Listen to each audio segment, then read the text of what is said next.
Moses. We done talked about him 100 times. Moses didn't reach his full potential. Moses, who God said, I'll show you a land, but your punishment is I'll show you the land, but you can't have it. Because sometimes in life, our punishment is the bad that does happen. Sometimes your punishment from God is the good that don't.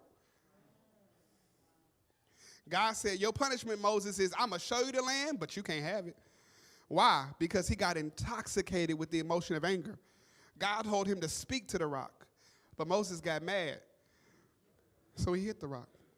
And while hitting the rock don't seem that big of a deal to me, it don't matter. It was a big deal to God. And because hitting the rock was an indication of Moses' unpredictability.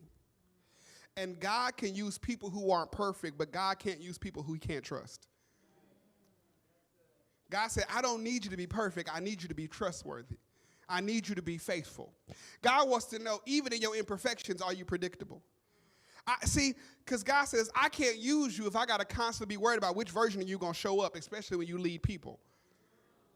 We need to know, even when you under pressure, are you going to respond a certain way?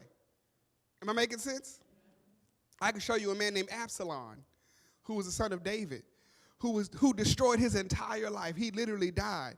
He undermined his ability. His father was the king, and he lost his inheritance because he was intoxicated with the emotion of ambition. This boy thought it was a good idea to go to war with David. Because why your kids think you soft? Do you know who your father is? And of all the people you ought to fight him.